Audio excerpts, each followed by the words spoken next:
আসসালামু আলাইকুম। প্রিয় দর্শক, আশা করি ভালো আছেন। আমি আমার Facebook পেজে একটু কানেক্ট করার চেষ্টা করছিলাম। পারি নাই। যাই হোক, আমরা YouTube এই দেখতে থাকি। বিষয় হলো, আজকে আপনাদের সাথে বিডিআর এর কিছু বিষয় নিয়ে কথা বলার কথা ছিল, এবং এর মাঝখানে আরো বেশ কিছু আ ঘটনা ঘটেছে। আপনারা জানেন, আজকে আ মেঘনা আলম নামে একজন আ দেহ ব্যবসায়ী, তার আ কথিত মডেল, যিনি কিনা আ আটক করেছে ডিবি। এবং আ ডিবি আটক করার পরে তাকে জেল হাজতে পাঠানো হয়েছে। তার সহযোগী আরেকজনকেও গ্রেপ্তার করা হয়েছে। সম্ভবত পুলিশ এখনো পর্যন্ত তাকে শোন অ্যারেস্ট দেখিয়েছে কিনা আমি জানি না। তার কাছ থেকেও গুরুত্বপূর্ণ কিছু তথ্য আপনারা নিশ্চয়ই অ্যা কিছুক্ষণের মধ্যেই বা সকালের মধ্যেই আপনারা সেগুলো গণমাধ্যমে জানতে পারবেন। এখন প্রশ্ন হচ্ছে যে, ডিবি প্রধান ডিবি প্রধান আ কে সরিয়ে দেওয়া হয়েছে তার পদ থেকে। সরিয়ে তাকে যুগ্ম কমিশনার হিসাবে আ আ পদায়ন করা হয়েছে। যদিও ডিবি প্রধানের পদে এখন পর্যন্ত কাউকে বসানো হয়নি। আমি আপনাদের একটা বিষয় জানিয়ে রাখি। খোদা বক্স, খোদা বক্স চৌধুরী নামে একজন, যিনি আ আ ব্যাপক পাওয়ারফুল এই সরকারের। উনার পরিচয়টা একটু আপনাদের দিয়ে রাখি, এবং উনার কারণেই যতটুকু আমার কাছে তথ্য এসছে যে, তিনি মূলত আইজিপি, ডিএমপি কমিশনারদেরকে পাশ কাটিয়ে তারপরে তিনি তার ক্ষমতা বলে ডিবি প্রধানকে তার পদ থেকে সরিয়েছেন। তার ইন্টারেস্ট কি? ১ নাম্বার ইন্টারেস্ট হচ্ছে যে, তিনি হচ্ছে সেই ব্যক্তি, আপনাদের মনে আছে কিনা, আ ওসি প্রদীপ যেদিন মেজর সিনহাকে খুন করেন, সেদিন একটা ফোন রেকর্ড ফাঁস হয়েছিল। একজন কর্মকর্তার কাছে তিনি, ওসি প্রদীপ ফোন করে তারপরে বলছিলেন, "স্যার, আমি এখন কি করব? স্যার, আমাকে বাঁচান।" তিনি বাঁচানোর আশ্বাস দিচ্ছিলেন। সেই ব্যক্তির নাম হচ্ছে আল্লাহ বক্স চৌধুরী। তো এই আল্লাহ বক্স চৌধুরী আর খোদা বক্স চৌধুরী, এই ভারতীয় দালালেরা এই জায়গায় এসে বসলো কিভাবে? আমার প্রশ্ন হচ্ছে ১ম এ সেইটা। সেই ওসি প্রদীপকে বানানো আল্লাহ বক্স চৌধুরীর ভাই খোদা বক্স চৌধুরী এখন, যিনি চিন্ময়কে আটক করলেন, সেই ডিবি প্রধানকে সরানোর জন্য তিনি উঠে পড়ে লেগেছেন। এবার আপনারাই বিচার করে দেখেন। ১ম কথা হচ্ছে মেঘনা আলম। এটা খুব সেনসিটিভ একটা ব্যাপার। কারণ মেঘনা আলম কাকে ব্ল্যাকমেইল করেছে? সৌদি রাষ্ট্রদূতকে। সৌদি রাষ্ট্রদূতের কাছে $৫,০০,০০০ চেয়েছে। $৫,০০,০০০ আসলে ডলার কেউ আসলে এই এইভাবে চাঁদাবাজি করে না। তিনি পুলিশের কাছে এখন পর্যন্ত যে তথ্য, পুলিশ কনফার্ম হয়েছে $1.2 মিলিয়ন সেই ব্যক্তি দিতে রাজি হয়েছিল। তারপরেও তিনি অনড় $5,০০,০০০ তার লাগবে। এরপরে বাধ্য হয়ে সৌদি সে রাষ্ট্রদূত পুলিশের দ্বারস্থ হন এবং কমপ্লেইন করেন। সেই কমপ্লেইনের ভিত্তিতেই মেঘনা আলমকে করা হয়। তো আমরা দেখেছি যে, আসিফ নজরুলেরও খুব কষ্ট লেগেছে মেঘনা আলমকে কেন এত দ্রুত আটক করা হলো। তিনি বক্তব্য দিয়েছেন তাকে যথাযথ আইন মেনে তারপরে তাকে আটক করা হয়নি। আসিফ নজরুল এখন সবখানে খুব আইন খুঁজেন। শুধুমাত্র তিনি যে পদটাতে বসেছেন সেইখানে বেআইনিভাবে বসে। তো এখানে যেটা আসিফ নজরুলের এই বক্তব্যের পরে আমার যেটা মনে হয় সেটা হচ্ছে যে, সৌদি রাষ্ট্রদূত বাংলাদেশে যদি কোনো বিপদে পড়ে, সৌদির সাথে বাংলাদেশের যদি কোনো সমস্যা হয়, সম্পর্কের যদি আ কোনো ধরনের খারাপ কোনো পর্যায়ে পৌঁছে, সেটাতে লাভবান হবে কারা? বাংলাদেশের সাথে সৌদি আরবের বিশাল শ্রমবাজার। সেই শ্রমবাজার যদি ধ্বংস হয়, তাহলে বাংলাদেশের শ্রমবাজার এই যদি পাঠানো যদি বন্ধ হয়, ভারত সেই সুযোগ নিবে। পাকিস্তান সেখানে লোক পাঠাবে, শ্রীলঙ্কা লোক পাঠায়। তাহলে আপনাদের বুঝতে হবে যে, কাদের হয়ে তারপরে মেঘনা আলম এই সৌদি রাষ্ট্রদূতকে এভাবে জিম্মি করতে চেয়েছে। তাদের সাথে আমাদের সম্পর্ক নষ্ট করতে চেয়েছে। $1.2 মিলিয়ন আ মেঘনা আলমের মতো একজন মানুষ, খাট যোদ্ধার জন্য অনেক টাকা। তো তাদের মতো এই ধরনের এই আপনার আ কি বলে, নিষিদ্ধ পল্লীর এরা আপনার $1.2 মিলিয়ন নেয় নাই, তাকে ৫ মিলিয়নই দিতে হবে। এর জন্য প্রেশার দেওয়া তাদের সাথে, এটা কেন? কেন করা হয়েছে? এটা করার একমাত্র কারণ, যারা ভারতীয় চর এখনো পর্যন্ত এই সরকারের ভেতরে আছে, তাদের হয়েই তারা কাজ করছে, এবং তাদের কারণেই সৌদির সাথে আমাদের সম্পর্ক নষ্ট করতে চায়। এটা আপনাদেরকে জানিয়ে রাখলাম শুধু এতটুকু বলেই যে, আমরা মনে করি যে ডিবি প্রধানের সবচাইতে বড়, যদি কারো কাছে কোনো সমস্যা থাকে, ডিবি প্রধানের ব্যাপারে কোনো কমপ্লেইন থাকে, থাকতে পারে সেটা তাদের ব্যাপার। কিন্তু আমি আমার জায়গা থেকে আমার যেই সমস্যা ডিবি প্রধানের মনে করেন ডিবি প্রধানের যদি নাকি কেউ কোনো সমস্যা পেয়ে থাকে, ডিবি প্রধানের জায়গায় আরেকজন আসবে। একজন আল্লাহ নিজে দুনিয়ায় পাঠাবেন, নবুয়ত নিয়ে আসবেন আর তিনি এসে ডিবি প্রধানের পদে বসবেন। এরকম একজন যদি পান তাহলে বসায় দেন।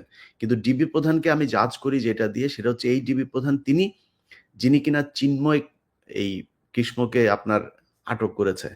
ভারতীয় দূতাবাস, ভারতীয় পররাষ্ট্র মন্ত্রণালয় সব জায়গা থেকে চাপ দেওয়ার পরেও এই চিন্ময়কে এই ডিবি প্রধান আটক করেছেন। সেই ঘটনার পর থেকে ডিবি প্রধানের ছেলেমেয়েরা এখন পর্যন্ত স্কুলে যেতে পারেন না। সো এই ঝুঁকিগুলো তো তারা নিয়েছে। মেঘনাকে তো আটক করেছে। ২ দিন আগে মোর্শেদকে আটক করেছে তো। ২ শতাধিক এমপি, মন্ত্রী, সাবেক সচিব, সাবেক ভিআইপি লোকজনকে আটক করেছে এই ডিবি প্রধান থাকা অবস্থায়।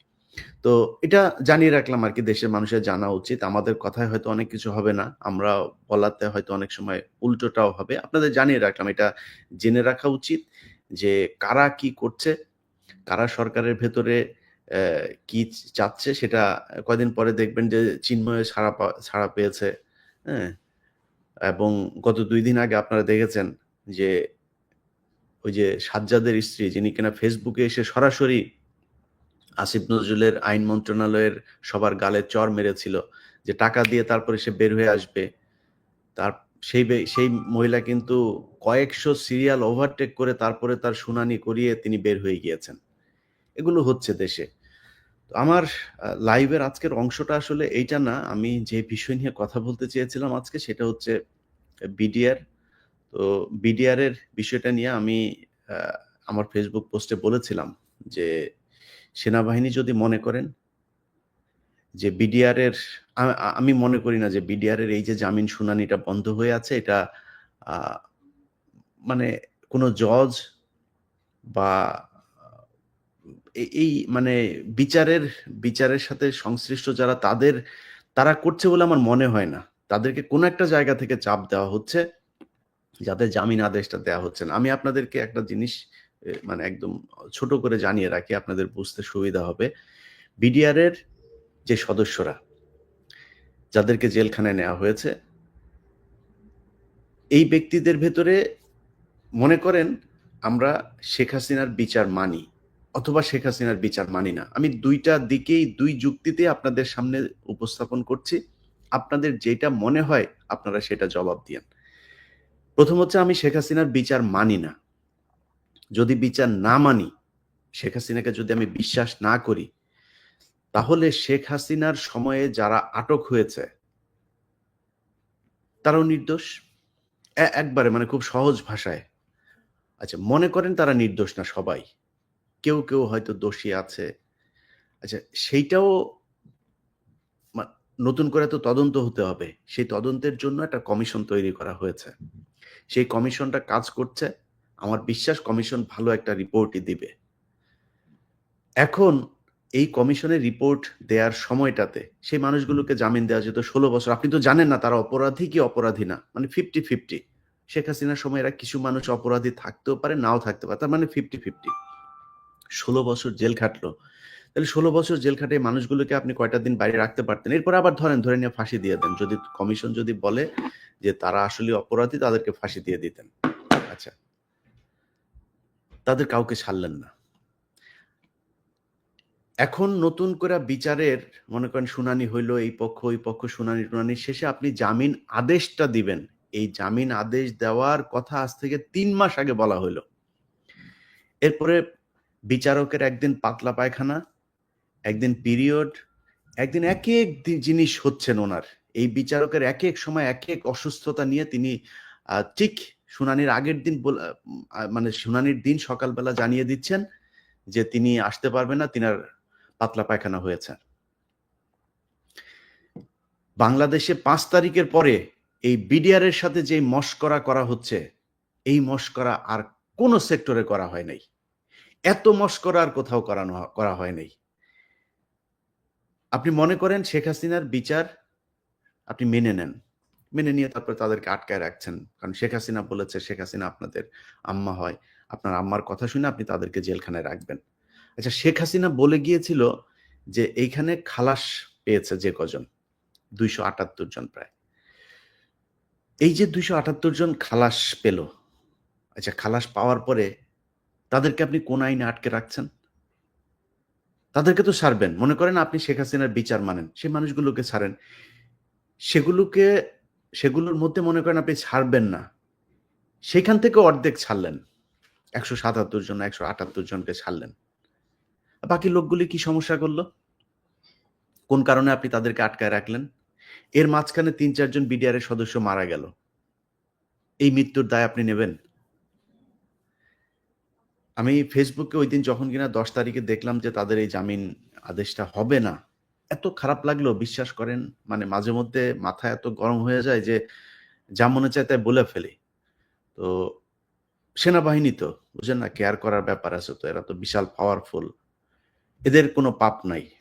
সেনাবাহিনী পৃথিবীতে, বাংলাদেশের সেনাবাহিনী বিশেষ করে এরা আসছেন, এরা আল্লাহর থেকে একেকজন জান্নাতের সুসংবাদ নিয়ে আসছেন। এই নিয়ে এসে তারপরে আপনার দুনিয়ায় কয়দিন থাকবেন আবার জান্নাতে চলে যাবেন। এটা হচ্ছে বাংলাদেশের সেনাবাহিনী। আর এদের কোনো পাপ নাই। আজকে কিছু কথা বলি, বলে তারপরে বাকি কথা যারা, যারা সাক্ষী, প্রমাণ এদেরকে সহ তারপরে আপনাদের সামনে নিয়ে আসব। আচ্ছা, ১ম প্রশ্ন হচ্ছে, আপনারা যারা আমার ১ম পর্বটা দেখেছেন, সেখানে আমরা একটা জায়গা থেকে শুরু করেছি। পেছনের একটা জায়গা বাদ দিয়ে পরের আরেকটা জায়গা বাদ রেখে মাঝখানের একটা জায়গা আপনাদেরকে শুনিয়েছি। আপনাদের কারো কি মনে হয় যে বিডিআর এর সৈনিকেরা পিলখানা হত্যাকাণ্ডের সময় তাদের যে আচরণ দেখিয়েছে, আমরা তো দেখেছি তা মানে একেবারে বিদ্রোহ যে হয় নাই তা তো না। পিলখানায় সেদিন বিদ্রোহ একটা হয়েছে। বিদ্রোহ উস্কে দিয়েছে কারা, বিদ্রোহের আগে পরে কি করার পরিকল্পনা ছিল, কারা কি চেয়েছে সেটা পরের কথা। কিন্তু বিদ্রোহ তো একটা হয়েছে, এটাও সত্যি কথা। আপনার সেদিনের ফুটেজগুলো যদি দেখেন, অনেক বিডিআর এর সৈনিক, তারা অনেকে মুখ খুলে রেখেই কথা বলেছেন। তো ভারতীয় বাহিনী হইলে তো আর মুখ খুলে কথা বলতো না। যারা কিনা এসে ওই যে পিকআপে করে এসে গুলি-টুলি করে চলে যেত, তাদের সবারই মুখ ঢাকা, তাদের চেহারা কেউই চেনে না। তো যারা কিনা মুখ-টুখ খুলেই তারপরে প্রতিবাদ করে, এবং সেই প্রতিবাদগুলো তাদের কি? অপারেশন ডাল ভাত। তারপরে বিডিআর এই সেনাবাহিনীর অফিসারদের অনেকের বউয়ের ব্যাপারে কথা বলেছে। বউদের পেন্টি ধোয়াইতেও বিডিআরকে ইউজ করা হয়। এরকম মানে অভিযোগও আছে। কিছু হইতে না হইতে পাছার মধ্যে লাথি মারা, গালাগালি করা। সেনাবাহিনীর অফিসার, এগুলো যারা জান্নাত থেকে এসছেন আবার জান্নাতে উঠা যাবেন। বিডিআর এর সৈনিক গরিব মানুষ, কয় টাকা বেতন পায়? তাদেরকে অপারেশন ডাল ভাতে আপনারা নিয়ে গিয়েছিলেন। ওদের টাকা দিয়েছিলেন? সে টাকা ফেরত দেওয়া হয়েছিল? পিলখানার যে ঘটনা, ওই ঘটনার দিন পর্যন্ত তাদেরকে টাকা পয়সা দেন নাই, কিছুই দেন নাই। ক্ষোভ তো তাদের ছিল। আচ্ছা, এখন ওনারা বিডিআর এর দোষ দেয়। বিডিআর এর যে দোষ দিবেন, বিডিআর এর আপনার যে সিকিউরিটি সেল আছে, তারা কিন্তু আপনার এই তথ্য জানিয়েছিল যে বিডিআর এর কিছু সদস্য এরকম তারা বিদ্রোহ করবে, তারা এরকম পিলখানার দরবারের দিন এই করবে। জানানোর পরে সেনাবাহিনী কিছু করে নাই। কারণ কি? কারণ ওই যে যেই পক্ষটা আপনার এগুলো করতে চেয়েছে, সেনাবাহিনীর ওই অফিসারগুলো তাদের সাথে। কারণ তাদের সাথে কে সম্পৃক্ত বলি আপনাদের। কর্নেল মুজিব, আমরা তো স্যাড মিউজিক লাগায়া কর্নেল মুজিব, তারপরে বিডিআর এর যিনি ডিজি আছেন শাকিল সাহেব, শাকিল, আমি আপনাদেরকে ভাই বহুবার সময় দিয়েছি, বহুবার বলেছি যে এসব কথাবার্তা বলবো না, বলতে চাই না, আপনারা আপনাদের কাজ করেন নাই। আপনারা যদি মনে করেন যে বিডিআর এর লোকজনের সব ফাঁসি দিয়ে দিবেন, ফাঁসি দিয়ে দেন, যান, আপনাদের যা মনে চায় করেন। এই কর্নেল মুজিবের স্ত্রী, এমন কোনো ধান্দাবাজি নাই যেটা সে করে না। যেই colonel Shakil, major general Shakil BDR এর ডিজি, তার স্ত্রী পিলখানার ভেতরে মদ নিয়ে মাতাল হয়ে এক দিন এক একজনের সাথে উলঙ্গ হয়ে পড়ে থাকতেন। বিডিআর এর টাকা পয়সা আত্মসাতের সাথে এই মেজর জেনারেল ডিজি শাকিল তিনি জড়িত। ৬০০ কোটি টাকা পাচার হচ্ছিল বিমানবন্দরে, সেই টাকা ধরেন। ধরার পরে সেই টাকা আবার ফের বিমানবন্দর কাস্টমস যখন কিনা ইমিগ্রেশন যখন তাদেরকে ধরার পরে এই জেনারেল মঈন সরাসরি হস্তক্ষেপ করেন, হস্তক্ষেপ করে সেই টাকা নিয়ে আসেন, বিমানবন্দরকে বলে আসেন এটা মিডিয়া টিডিয়া কোথাও করার দরকার নাই, এটা সেনাবাহিনীর টাকা, আমরাই পাঠাচ্ছিলাম, এটা নিয়ে আমরা দেখছি। সেই টাকা নিয়ে তারপরে দরবার হয় হচ্ছে কক্সবাজারের এক হোটেলে। সেই হোটেলে সেনাবাহিনীর অফিসারদের ভেতরে হাতাহাতি পর্যন্ত হয়েছে। সবশেষ সেই টাকা আর বিডিআর এর ডিজিকে দেওয়া হয় নাই। সেই টাকা আত্মসাৎ করে মঈন, কর্নেল মুজিব, তারপরে লেফটেন্যান্ট কর্নেল ওর নাম কি শামস, এদের একটা গ্রুপ মিলে তারপরে এদেরকে হত্যা করে।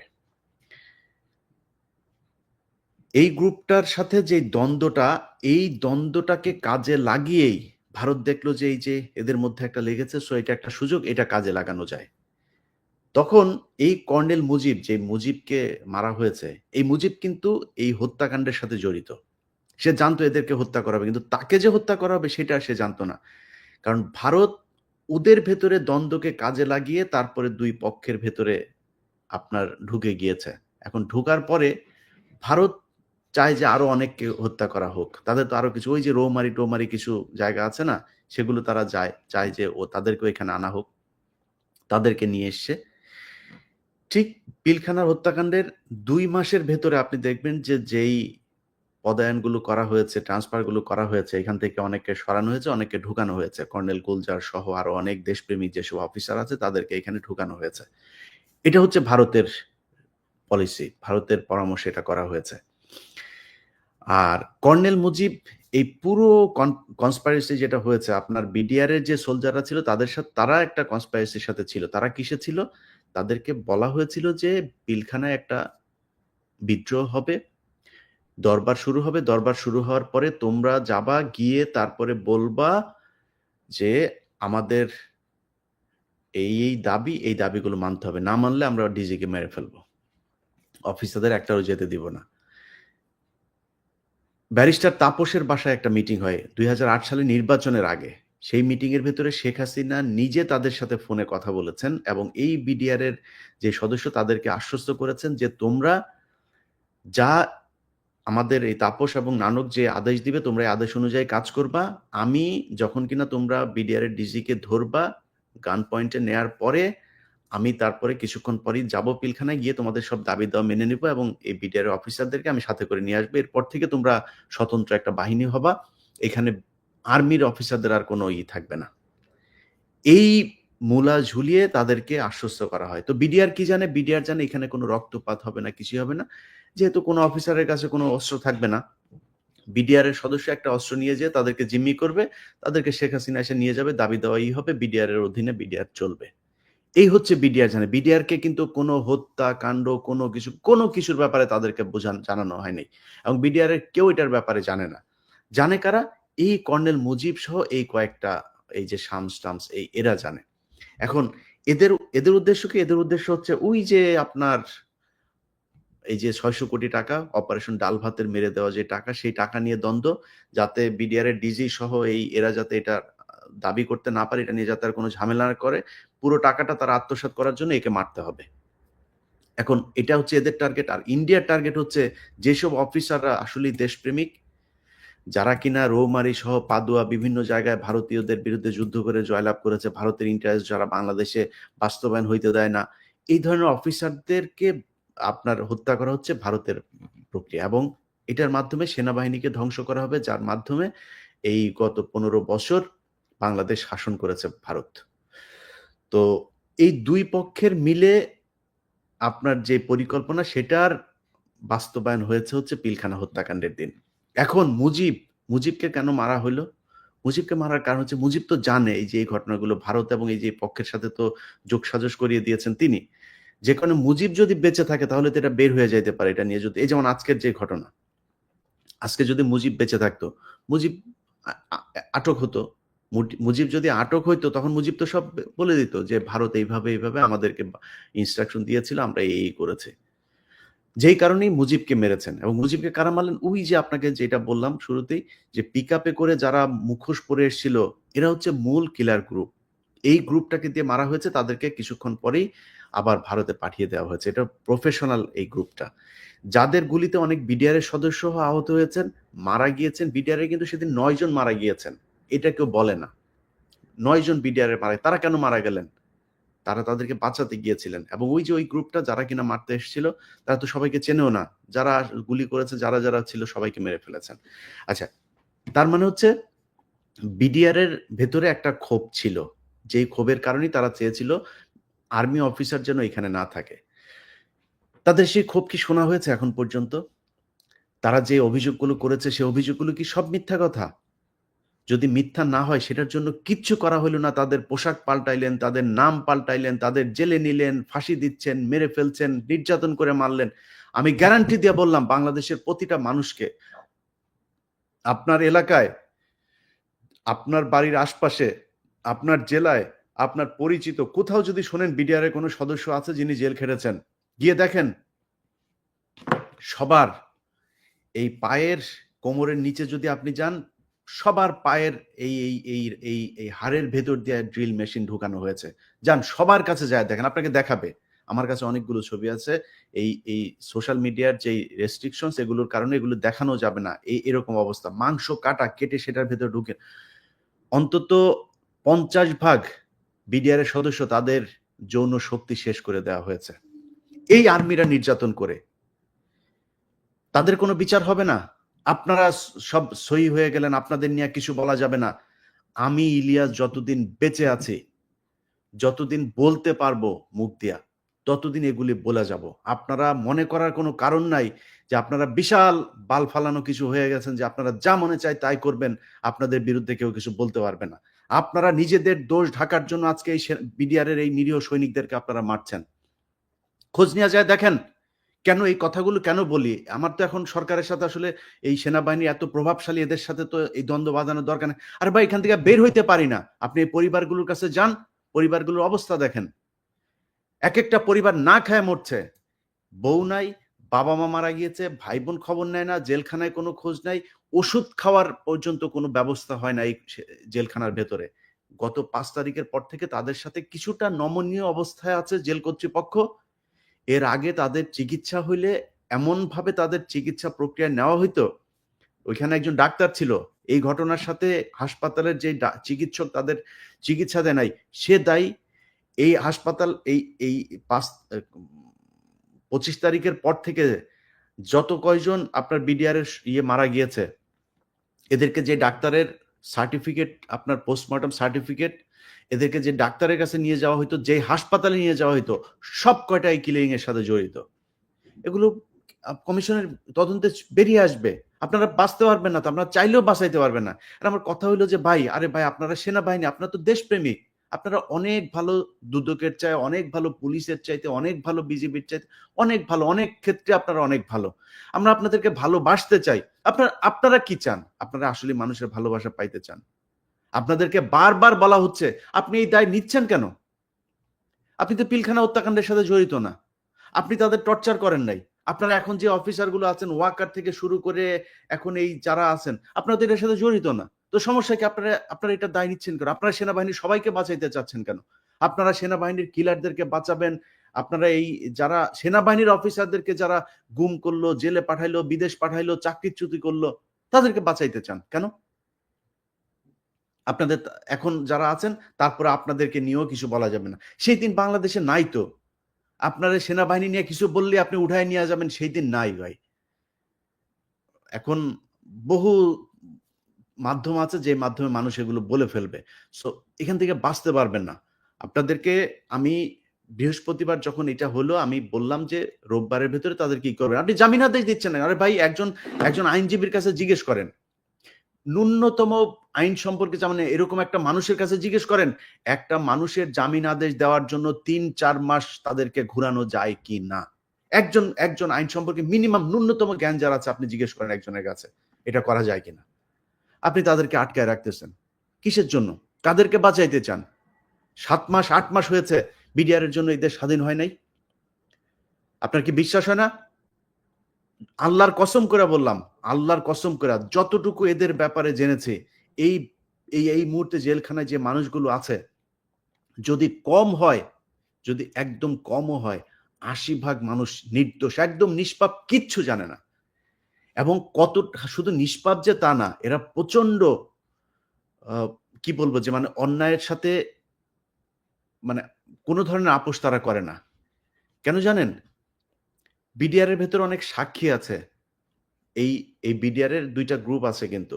একটা কল্যাণ পরিষদ, আরেকটা আবার আছে যেটাকে ওরা বলে সাক্ষী গ্রুপ। এই সাক্ষী গ্রুপ হচ্ছে বিডিআর এর যারা সাক্ষী দিয়েছে। সাক্ষী কারা দিয়েছে জানেন? সাক্ষী দিয়েছে, হ্যাঁ, আমি দেখেছি হচ্ছে গিয়ে বিডিআর এর ৩ নাম্বার গেটের ওইখানে একজন দাঁড়িয়ে ছিল। উনি ৫ নাম্বার গেটের ওইখানে দাঁড়িয়ে থেকে তারপরে দেখেছেন উনি ওইখানে বসে একজনকে গুলি করছেন। তো ৩ নাম্বার থেকে ৫ নাম্বার গেটের দূরত্ব কতটুকু এটা যায় খোঁজ নেন। হোটেল আম্বালার সামনে থেকে তিনি দেখেছেন দরবার হলের ভেতরে তিনি করেছেন, আরেকজনকে মারছেন, এক নারীকে ধর্ষণ করছেন। এই হচ্ছে সাক্ষী। এই সাক্ষীর ভিত্তিতে বিডিআর এর বিচার হয়েছে। এখন এই যে বললাম যে এরা শুধু নিষ্পাপ না, এরা প্রচন্ড দেশপ্রেমিকও, অন্যায়ের সাথে আপোস না করা মানুষ। কারণ হচ্ছে এই মানুষগুলোকে আপনার করা হয়েছে কি, এই মানুষগুলোকে বলা হয়েছিল আপনারা সাক্ষী দেন। আপনারা সাক্ষী দিলে আমি আমার ১ম পর্বে আপনারা দেখেছেন তো যে জিজ্ঞাসাবাদের ওইখানে কি জিজ্ঞেস করা হয়েছে, কি বলা হচ্ছে। যাদেরকে বলা হয়েছে যে আপনারা সাক্ষী দেন, সাক্ষী দিলে কিছু বলেন, যে সাক্ষী দিতে রাজি হয়নি সে বলে আমি দেখি নাই, আমি দূর থেকে, আরে ভাই ছুটিতে ছিল, পিলখানায় ছিলই না, ছুটিতে ছিল। সে এখন ফাঁসির আসামি, জানেন আপনি? খোঁজ নেন, যান, যাবজ্জীবনের আসামি, খোঁজ নেন।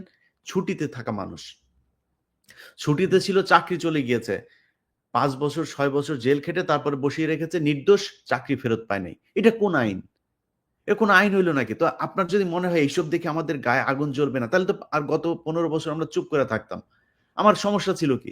আমি ২০১৪ সালের ৫ জানুয়ারি নির্বাচনে যদি শেখ হাসিনার সাথে এই এই গ্যাঞ্জামে না যাইতাম, যদি এই নির্বাচনের দিন অন্য আমারে তো ডিজিএফআই নিয়ে গিয়ে তার বলেছে যে ১ম যখন ফোন করেছে সকাল ৯ টায় লাইভ করি, ১১ টায় ফোন করেছে আবার। এই এই যে কমান্ডার তখনকার ক্যাপ্টেন হচ্ছে সোহেল। বলতেছে যে, "আপনি এইসব দেখাচ্ছেন কেন? ভোট কেন্দ্র খালি, কুকুরের ছবি, এই সেই এগুলি দেখাচ্ছেন কেন? আপনি মানুষজন ভোট দিতে যাচ্ছে তাদেরকে দৌড়ায় ধরছেন, এরকম করছেন কেন?" আমি বললাম যে, "এগুলি তো হচ্ছে ভাই, তাহলে কি করব?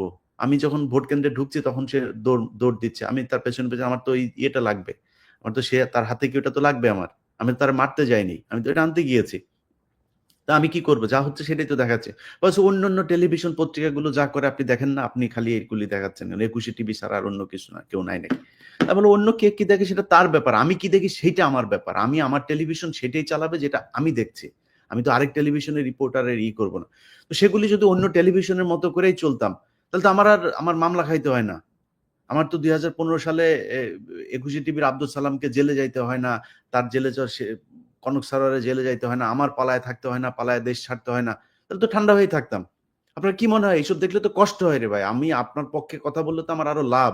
আমি যদি এখন সেনাবাহিনীর ডিজিএফআই এর পেইড এজেন্ট আছে কারা আমরা চিনি না? পেইড এজেন্ট, পেইড ইউটিউবার যারা আছে তাদের মতো যদি নাকি কথা বলে যদি নাকি আমি তাদের কাছ থেকে সুবিধা নিতাম, তাহলে তো আমারও ভালোই হইতো। আমি নেই কেন? কারণ আমি তো অন্যায়ের সাথে আপোস করব না। আপনি আমারে মেরে ফেললেও করব না। আমি যতদিন জীবিত আছি এই ব্যাপারে আমি কথা বলেই যাব। এখন আপনাদের কাছে অনুরোধ ভাই, দেখেন, যারা মারা গিয়েছে তাদের নিয়েও বাজে কথা বলতে চাই না। আপনাদের নিয়েও বাজে কথা বলতে, আপনাদের এই সেনাবাহিনী এই দেশকে চালাইতে হবে। আমি সেনাবাহিনীর সবাইরে যদি বাদ দিতে হয় তারপরে আবার ফের সেনাবাহিনীই লাগবে এই দেশ বাঁচাইতে হইলে, এই দেশের সেফটির জন্য। তো আপনাদের কাছে অনুরোধ, আল্লাহর ওয়াস্তে, আল্লাহর ওয়াস্তে এই বিডিআর এর যেই লোকগুলির সাথে যেই প্রতারণা করছেন, যেই যেই বঞ্চনা, যেই মানে নির্যাতনের শিকার এই পরিবারগুলোর কাছে যদি মিনিমাম মনুষ্যত্ব থেকে থাকে, আপনারা তো এটা বুঝবেন না। আপনাদের এইখানে এই বলে থাকেন যে আ কি বলে রেপ করেছে। আর্মি অফিসারদের অনেকের ওয়াইফকে রেপ করেছে। রেপ করলে আমি সেটার বিচার চাই। কিন্তু রেপ করেছেন, যতজনকে রেপ করা হয়েছে তার চাইতে বেশি মানুষকে আপনারা প্রস্টিটিউট বানিয়েছেন। অনেক অফিসার মারা গিয়েছে, তাদের ওয়াইফদেরকে আপনারা প্রস্টিটিউট হইতে বাধ্য করেছেন। আপনাদের বিভিন্ন অফিসারদের খাটে গিয়ে তারপরে তাদের ইজ্জত নষ্ট করেছেন। মিথ্যা কথা? এগুলো যদি চান আপনাদের লোকজনের বক্তব্য আছে সেগুলো চালায় দিব। আপনাদের অফিসারদের বউদের বক্তব্য আছে। এই এই যে এখন পর্যন্ত আপনার মুজিবের বউ, মুজিবের বউয়ের কত টাকা আছে সেটা খোঁজ নেন যায়। যাকে আমরা শহীদ বলি কর্নেল মুজিব। ওর বউয়ের কত টাকা আছে, এই টাকা কই পাইল? এই সুবিধা কই পাইলেন? আপনি পিলখানা হত্যাকাণ্ডের যারা অফিসার মারা গিয়েছিল তাদের পরিবার কোথায়? বিচার চান না কেন? অল্প কয়টা পরিবার দেখি সোশ্যাল মিডিয়াতে, আর বাকি আপনারা কই? আপনাদের তো তারপরের দিন, ধরেন আমার বাবা আমার ভাই যদি নাকি এইভাবে মারা যেত, আমি তো পরের দিন জাহাঙ্গীর গেটে ৫ তারিখে ওই দিনই আমি জাহাঙ্গীর গেট আমি ভাঙচুর করতাম। আমার এই বিচার করে এটা তাড়াতাড়ি। বিচার চান না কেন? একেকজনকে বিদেশে পড়াশোনা করিয়েছে, ব্যবসা ধরিয়েছে। ওই যে আরেক বাটপার আছে সাকিব, অ্যাডভোকেট সাকিব, নর্থ সাউথের এই বাটপার হচ্ছে গিয়ে ২ দিন পর যায়া এই বিডিআরদের বিরুদ্ধে যায়া কথা বলে। ওরে টাকা দিয়েছে, ওরে এই ডেইলি স্টারে ওরে প্রজেক্ট ওকে এই করেছে, টাকা দিয়েছে প্রজেক্ট চালানোর জন্য। এই ডেইলি স্টার। তো ডেইলি স্টারের প্রজেক্টের আপনি এই হন, আপনার সুবিধাভোগী হন, কাদের টাকা আমরা এটা বুঝি না? এই অ্যাডভোকেট সাকিব যায় ২ দিন পর সে যায় ফেসবুকে পোস্ট করে, এই সংবাদ সম্মেলন করে, তোরে যেখানে পাবে বিডিআর এর পোলাপান কিন্তু সার্চ করে দেবে, সাবধানে বাইরে হবি তুই।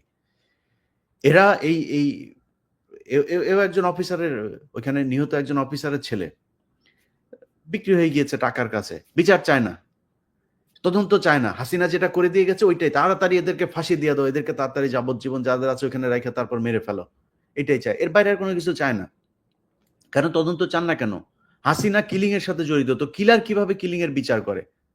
আপনি হাসিনার বিচার চান না। আপনি ওইখানে সেনাবাহিনীর যারা করলো এই এই ঘটনাটাকে ধামাচাপা দেওয়ার জন্য ৩৩ ঘন্টা ওইখানে কালক্ষেপণ করলো। ওই সময় ডিজিএফআই এর চিফের বিচার চান না, এনএসআই চিফের বিচার চান না। আপনি ওইখানে 44 ব্রিগেডের কমান্ডারের বিচার চান না। কারোর বিচার চান না। এই কি বলে ৪৪ রাইফেলস এর ওর নাম কি শামস? আপনি তার বিচার চান না, কারোর বিচার চান না। হাসিনার বিচার, নানকের বিচার চান না, কামরুলের বিচার চান না, তাপসের বিচার চান না, কারোর বিচার চান না। খালি বিচার চান হাসিনা যার বিচার করে গেছে ওরে তাড়াতাড়ি ফাঁসি দিয়ে এটা শেষ করে দেন। কারণ কি, এখান থেকে যে মাল এসেছে এই মাল সবচাইতে বেশি খেয়েছে যে অফিসাররা মারা গিয়েছিল, সবার না, কয়েকজন অফিসারের পরিবার সবচাইতে বেশি খেয়েছে। আপনি জানেন এই যে মেজর নূর, তারে করা হয়েছে, তার স্ত্রীকে বলা হয়েছে আরেকজনের লাশ নিয়ে এসা, তার লাশও খুঁজে পায়নি, কারণ তার লাশটা সবশেষ এই তাপস নিয়ে গিয়েছিল তাপসের গাড়িতে করে। সেই লাশটার খুঁজে পায় নাই। তারা আরেকজনের লাশ এনে, আমার প্রোগ্রামে দেখেছেন আপনারা এগুলি, আরেকজনের লাশ এনে বলেছে আপনি লাশটা নিয়ে নেন। টাকা দিতে চেয়েছে, চাকরি, ফ্ল্যাট দিবে, বাড়ি দিবে। কেন? কার স্বার্থে? কারে বাঁচাইতে চাইছেন? তো এভাবে তো পারবেন না আপনি বাঁচায়া। এখন সেই দিন নাই আসলে। মেরে ফেলেন। টাকা পয়সা দিয়ে এখানে কালু-টালু আছে, এদেরকে দিয়ে মাইরা ফেলেন, সমস্যা নাই। আল্লাহ যদি মানে মিনিমাম যদি নাকি ১ সেকেন্ড যদি বাঁচার যদি সময় রেখে থাকেন তাহলে বাইচা থাকবো, নাইলে মারা যাবো। এরকম বালছালের ভয়-টয় দেখায়া লাভ নেই। কিন্তু যতদিন বেঁচে আছি ততদিন আপনাদেরকে এসব অন্যায় করে বাঁচতে পারবেন না। আমরা এই যে এত মানুষের বিরুদ্ধে বলি, এত মানুষের সাথে কেন করি? কিসের জন্য? আরে ভাইয়া, দেশটা ভালো কিছু হোক সেটাই চাই। এই যে এখনো পর্যন্ত যে ধরেন আসিফ নজরুলের সাথে আমার এত সমস্যা, কিসের জন্য? আসিফ নজরুলের কাছে কারে পাঠাইছিলাম?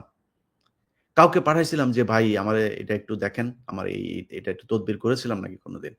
যদি তদবির কারোর কাছে করে থাকি, এই দেশের জন্য করেছি, এই দেশের স্বাধীনতা সার্বভৌমত্বের জন্য করেছি। যেই জায়গায় কোনো একদিন হয়তো বলবো, জানতে পারবেন যারা এই আমার মানে আমি কি বলবো, আমার মানে আল্লাহ হয়তো সেই সুযোগটা করে দিয়েছেন। আমার কারণে যারা মুক্ত হয়েছেন, জেল থেকে বের হয়েছেন, তাদের কাছ থেকে কোনো একদিন জানতে পারবেন যে এই দেশে সেই ছায়ানট, উদীচী, এই সিপিবি, ওইদিকে সে ৫০০ জায়গায় বোমা হামলা, এগুলো কারা করেছে? এগুলো ভারতীয় রয়ের কাজ। যারা করেছে সেই জেএমবি থেকে শুরু করে যারা আছে তাদেরকে নিয়ে ফাঁসি দেন। এর বাইরে যারা আছে, যাদেরকে আপনি ধরে নিয়ে নামাজ পড়ে, ফজরের নামাজ পড়ে, মানুষকে আল্লাহর কথা বলেন, কোরআনের কথা বলেন, টাকনুর উপর কাপড় পরেন, দাড়ি রাখেন, কপালে দাগ আছে, এইজন্য যাদেরকে ধরেছেন, তারা তো এগুলোর সাথে জড়িত না। কই আজকে ৮ মাস হলো কোনো জঙ্গি হামলা তো দেশে নাই। হয় না কেন? যদি জঙ্গি হামলা আবার যদি হয় তাহলে মনে করবেন আবার তাদের লোক করছে। কিছু লোকের ব্যাপারে বলে রাখি, এই যে সিটিটিসির প্রধান আছেন মাসুদ করিম, এটা হলো এই আওয়ামী জঙ্গিবাদের সাথে জড়িত। সে বাংলা ট্রিবিউন নতুন করে দেখবেন জঙ্গির, বিবিসি নতুন করে জঙ্গির দেখবেন শুরু করেছে। প্রথম আলো, ডেইলি স্টার, এরা তো আছেই সাথে। ২ দিন আগে প্রথম আলো নিউজ করেছে হাত পায়ে বেঁধে কেরোসিন ঢেলে দেওয়া হয় ওই যে মাদ্রাসার সিরাজউদ্দৌলা নুসরাত হত্যাকাণ্ড ফেনীতে। কই পাইলেন এই খবর? আপনি রায় দিয়ে দিলেন? তাদের আপিল তো এখনো বাকি আছে। তাদের সব শুনানি শেষ নাকি? ফাঁসির রায় কার্যকর হয়ে গিয়েছে? আপনি পত্রিকা বললেন কেমনে? তারা আমাদেরকে সাংবাদিকতার এথিক্স শেখায়। এথিক্স আমরা অনেক ভালো জানি। আমরাও এগুলি নিয়ে পড়াশোনা করে তারপরে সাংবাদিক হইছি। কিন্তু তাদের কাছে তাদের প্রয়োজন যখন হয় তখন তারা এথিক্স এর বাইরে যায় রাজনীতি করে। আমরা যদি কারো ফেসবুক আপনার ফোন রেকর্ড যদি ফাঁস করি, এটাকে হচ্ছে গিয়ে ব্যক্তিগত ইয়েতে আপনার স্বাধীনতা হস্তক্ষেপ। আর উনারা যখন করেন তখন ওইটা আর সমস্যা হয় না। উনারা একজন মানুষকে ফাঁসি দিয়া দিচ্ছেন মিথ্যা কথা বলে সে নাকি অমুকের মেয়েকে নিয়া রাজা কি বলে পাকিস্তানিদের ক্যাম্পে নিয়ে দিয়ে এসেছেন। এটা বলে ফাঁসি দিয়া দিচ্ছেন মানুষকে। ওইটা ব্যক্তি স্বাধীনতা হস্তক্ষেপ না। ওইটা ব্যক্তি আক্রমণ হয় নাই। উনাদের নিয়ে যখন কিছু বলবেন তখন উনারা খুব সুশীল হয়ে যায়। খুব সুশীল সেজে তারপরে ব্যক্তি স্বাধীনতার কথা বলবে, সুন্দর, সুন্দর কথা বলে। সো আমরা এগুলির নিয়ম জানি। উনারা উনাদের সুবিধার সময় এথিক্স শেখায়, আবার উনাদের যখন দরকার হয় তখন এথিক্স ভঙ্গও করে। নিউজ করে ফেলেন বড় করে শিরোনাম দিয়া। ফেনীর একজনকেও ফাঁসি দেওয়া যাবে না। বনজের কাছ থেকে যত টাকাই খান, ইন্ডিয়ার কাছ থেকে যত টাকাই খান, ফেনীর একজনকেও ফাঁসি দেওয়া যাবে না। কারণ ফেনীর ঘটনায় যাদেরকে জড়ানো হয়েছে এই ঘটনার পুরো তদন্ত প্রক্রিয়াটাই ত্রুটিপূর্ণ। এটা নিয়ে আগে দেখিয়েছি। আমি এখনো কাজ করছি। এটা ২-৪ দিনের ভেতর। তবে ওইটার সাথে যে বিচারক-টিচারক যারা আছেন এদেরকে বইলা রাখি খুব সাবধান। 'প্রথম আলোর নিউজের দেইখা তারপরে রায় দিয়া দিবেন, তোর ১৪ গোষ্ঠী অস্থির বানায় ছাইড়া দিব। তুই কয় টাকা বেতন পাইতিস সারা জীবন আর তোর এখন প্রপার্টি কত টাকার ওইটার হিসাব টানলেই তোর সবকিছু বের হয়ে যাবে। শান্তিতে মান সম্মান নিয়ে বাঁচতে দিব না। আমি কিন্তু কারোর ধরি না ভাই। আপনাদের অনেকের কাছে মনে হইতে পারে যে অমুকের ন্যাংটা ফুটেজ, অমুকের এই ফুটেজ এগুলি। কোন না কোন বহুত মানুষের ন্যাংটা ফুটেজ আমার কাছে আছে। আমি ছাড়ি না তো। কেন ছাড়ি না? ওই জায়গায় যায় হিট না করলে। এই যে কয়দিন আগে কবির বকুলেরটা দেখছেন না? যখন দেখাই তখন আইসা ভাই দেখানোর যখন বলি যে কালকে ছাড়বো তখন আইসা সব হাতে পায়ে ধরে, "ভাই এটা দিয়েন না ভাই" এই বলে, ওই বলে। আমি তো আপনাদেরকে ওয়ার্নিং বহু আগে দিয়ে রেখেছি। ছাড়বো না তো আপনারে যারা 'প্রথম আলো', 'ডেইলি স্টার' এই জায়গায় যেতে না করেছিলাম। এই আমদালিত রহমান পার্থ আছে না? আর আমি যেইখানে পাবো, যেই অবস্থায়, যেই জিনিস পাবো ছেড়ে দিব। বলে রাখলাম। পার্থ ভাই দেখবে হয়তো। পার্থ ভাই মাঝখানে ফোনও করছিলেন। আমি এর আগেও একবার বলেছিলাম, উনি আমাকে ফোন দিয়েছিলেন। "ইলিয়াস তুমি আমারে এমনে বললা।" আমি বললাম, "বলছি তো ভাই। আপনি 'প্রথম আলোয়' গেছেন না? এই যে রুমিন ফারহানা, অনেক ভালোবাসতাম। এখনো ভালোবাসি। কিন্তু পাইলেই সাইজ করে দিব। সুযোগ পাইলেই সাইজ করে দিব। কারণ 'প্রথম আলোতে' গিয়েছিলেন। যারা গিয়েছেন, এই যে আসিফকে দেখছেন না? আসিফকে কিন্তু খুব পছন্দ করতাম। আসিফের সাথে খুব ভালো সম্পর্কও ছিল। ছাড়ি নাই। কেন? কারণ 'প্রথম আলোতে' গিয়েছেন। 'প্রথম আলো', 'ডেইলি স্টার', ইন্ডিয়া এই জায়গায় কোনো ছাড় নাই। আওয়ামী লীগেরও ছাড়বো। কিন্তু 'প্রথম আলো', 'ডেইলি স্টার' ইন্ডিয়ার সাথে কানেকশন বহুত আওয়ামী লীগের আছে, যারা কিনা ইন্ডিয়ার সাথে কানেকশন নাই। ইন্ডিয়ার ব্যাপারে যাদের একটা আলাদা মতাদর্শ আছে, তাদের ব্যাপারে মাপ আছে। কিন্তু ইন্ডিয়া, 'প্রথম আলো', 'ডেইলি স্টার', 'উদীচী', 'ছায়ানট', ওই সিপিবি এগুলোর ব্যাপারে কোনো মাপ হবে না। যখন যেইভাবে পাওয়া যাবে সেইভাবে উলঙ্গ করে দেওয়া হবে। যেই ভিডিও পাওয়া যায় ওইটাই উলঙ্গ করে দেওয়া হবে। কোনো মাপ নাই। একদমই মাপ দেওয়া হবে না। অতএব আবারও ওয়ার্নিং দিচ্ছি, এখান থেকে সরে আসতে হবে। বাংলাদেশে এই ছোট্ট করে নিউজ করবেন, ওই বিবিসির বালের নিউজ আর ওই টিবিএনের নিউজ বাল করে আপনি আবার জঙ্গি হামলার করবেন, চ্যানেলের জিল্লু-টিল্লু মিলা, ওই বাল বাংলাদেশের মানুষ আর খাবে না। বাংলাদেশে কোনো জঙ্গি নাই। বাংলাদেশে জঙ্গি যারা ছিল তাদেরকে বিএনপি জামায়াতি সাইজ করে দিয়ে গিয়েছে। এরপরে যা হয়েছে সবকিছুই এই এই যে শায়েখ আব্দুর রহমান বাংলা ভাই এদেরকে মারার কারণে ভারতের যে পরিকল্পনা সেটা যেহেতু বাস্তবায়ন করা যায় নাই, বিএনপি যেহেতু সেটাকে করতে দেয় নাই, এই কারণে এখন ভারতের পদে আগুন ধরেছে। এখন ভারত নানানভাবে এই বিভিন্ন জায়গায় বোমা হামলা এই সেই নিজেদের সংগঠনের এগুলো নিজেরা করে তারপরে এই দেশের আলেম সমাজকে, এই দেশকে পৃথিবীর কাছে জঙ্গি রাষ্ট্র হিসাবে বানাইতে চেয়েছে। এটা করা যায় না দেখে তাদের এখন কষ্ট, তারা এখন নতুন করে নতুন ছক করছেন। যাই হোক, অনেক বিষয় নিয়ে কথা বললাম। সবশেষ এই কথাটা বলে শেষ করি ভাই। এই কথা এমন আর ভাল লাগে না। দেখেন না আমি এখন লাইভ টাইভেও আসি না। মানে খুবই বিশ্বাস করেন প্রচন্ড হতাশ আমি। যে একটা দেশ এত সুযোগ সুবিধা পাওয়ার পরে এত মানে মানে আন্তর্জাতিকভাবে এত খ্যাতি সম্পন্ন, এত প্রভাবশালী একজন মানুষ আমার দেশের রাষ্ট্রপ্রধান এখন। এই ব্যক্তি আসার পরে সারা দেশের মানুষের একদম মানে সম্মিলিত সাপোর্ট থাকার পরেও তারা কিছু করতে পারেন নাই। আর কি করবেন? আর কেমনে এই দেশটা ঠিক করবেন বলেন? যে কারণে এখন অনেক মানুষ অনেক করে আজকে দেখেন একটা করব এই যে মায়ানমারের আরাকান নিয়ে প্রায় ২ মাস ধরে কাজ করছি। আমি জীবনে স্ক্রিপ্ট লিখতে গিয়ে এত সময় নেই না। স্ক্রিপ্ট লিখতে যাই, ওই ফেসবুকে গুতাই, রিল দেখি, এই করি, সেই, মানে মনোযোগই দিতে পারি না লেখালেখিতে। ভাল লাগে না। কার জন্য লিখবো? কি করব? মানে কোনো কিছুই যেভাবে চাই সেভাবে হয় না। মানে আমরা তো চেয়েছিলাম যে এই অন্তত বাংলাদেশ যেই সমস্যাটা বাংলাদেশের মানে আজকের যে ক্রাইসিসের জন্য যেটা দায়ী। আপনি 'প্রথম আলোর' যদি নাকি তার আগের নিউজগুলিও যদি দেখেন, তারেক রহমান সম্পর্কে 'প্রথম আলো' এটা গুগলে লেখেন, লিখে সার্চ দেন। দেখেন তারেক রহমানকে কত জায়গায় জঙ্গি, খাম্বা, এই সেই এগুলো বলেই 'প্রথম আলো' নিউজ করেছে। অথচ সেই 'প্রথম আলোকে' বিএনপি বাঁচাইতে চায়। এর চাইতে কষ্ট আর কোথায় আছে আমারে বলেন? ৩-৪ দিন আগে ওটা কোথাও নিউজ হয় নাই। যাত্রাবাড়ীতে এক আওয়ামী লীগের এক লোকের বাসায় গিয়েছিল পুলিশের এক দল। সেখানে বিএনপির এক দল সেখানে পুলিশকে বিশাল আকারের হুমকি-ধামকি দিয়েছে। ঢুকতে দিবে না। ধরে নিয়ে এসছে তারা, যদিও সেটা নিয়ে নিউজ-টিউজ হয় নাই। ভয় পাইতে হয়তো পুলিশকেও বিএনপিকে ভয় পাইতে। কখন কারে ট্রান্সফার করে দেয়, কি করে, কোনো ঠিক ঠিকানা নাই তো। তো এগুলো হচ্ছে দেশে। আরে ভাই, আপনাদের যে আওয়ামী লীগকে এত ভালো লাগে, ইন্ডিয়া আপনাদের এত উপকার করেছে, এটা যদি আগে জানতাম, তাহলে কি আর আমরা এত ঝুঁকি নিতাম? কারণ আমাদের কাউকে না কাউকে তো ধরে থাকতে হবে, তাই না? এই দেশে আপনি বিএনপি, আওয়ামী লীগ ২ টা বিশাল দল। এখন আমরা আপনাদেরকে চেয়েছি কারণ আমরা তো জানি যে আপনাদেরকে ভারত ক্ষতি করেছে। আমাদের চোখের সামনে আপনাদেরকে ভারত ক্ষতি করছিল। তো আমার মনে হয়েছে যে আপনারাই আমাদের বন্ধু। এটা মনে করেই তো ঝুঁকি নিয়েছিলাম। আপনারা যা করছেন, আওয়ামী লীগ যা করেছিল আপনারা তাই করছেন। এটা জানলে তো এত ঝুঁকি নিতাম না রে ভাই। আপনাদের যে এত সুযোগ সুবিধা, এত মানে প্রকৃত বন্ধু ইন্ডিয়া এবং আওয়ামী লীগ, এটা আগে বুঝতে পারিনি। তো যাই হোক, সবশেষ যে বিষয়টা বলবো যে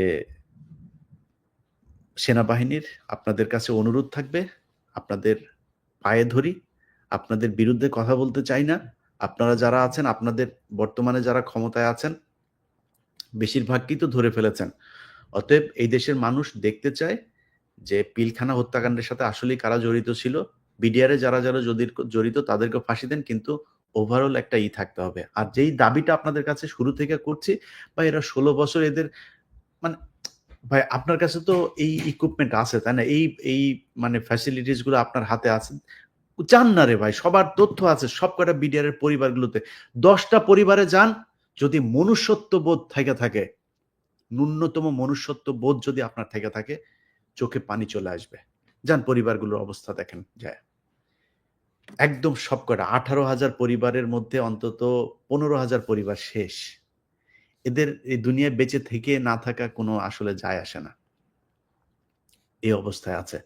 তো এই যে অবস্থা, আপনি খোঁজ নেন যদি মিথ্যা বলে থাকি। কয়টা দিন একটু বাইরে থাকতে দেন। ১৬ বছর তো জেল খাটলো রে ভাই।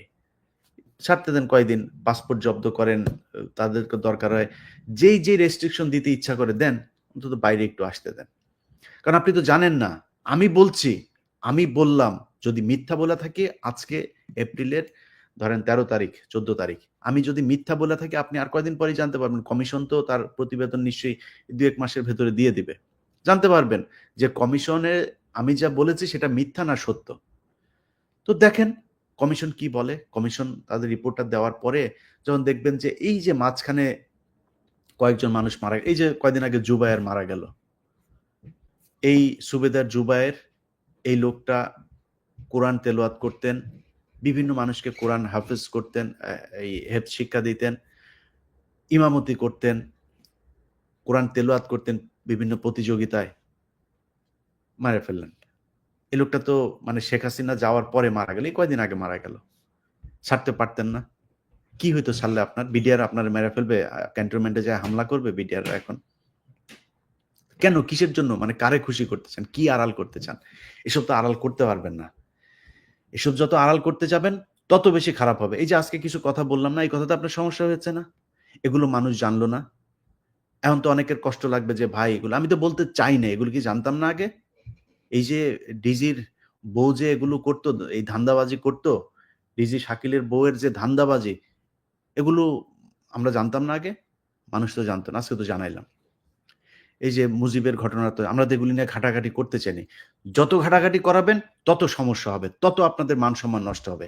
আমরা সেনাবাহিনীকে ভালোবাসি। সেনাবাহিনীর মান-সম্মান ক্ষুণ্ণ থাকুক, আমরা এটা চাই। অক্ষুণ্ণ থাকুক এবং এইটা মানে অক্ষুণ্ণ রাখার জন্য আমরা শুধু কাজ করলে হবে না, এটার জন্য আপনাদেরকেও কিছু করতে হবে। যেটা করা দরকার সেটা করেন। যাই হোক, সবাই ভালো থাকেন। অনেক কথা বলে ফেললাম। আমি পুরো এপ্রিল মাস আমি অসুস্থ থাকি প্রতি বছর। এই যে এখানে বলেন আমার চোখ লাল থাকে, চোখ দিয়ে পানি পড়তে থাকে, নাক বন্ধ থাকে। একটু পরপর হাঁচি আসতে থাকে। ও আজকে অনেকক্ষণ ওষুধ খেয়ে তারপরে কিছুটা ভালো হই কারণ অনেকক্ষণ কথা বললাম। সবাই ভালো থাকেন। আল্লাহ হাফেজ।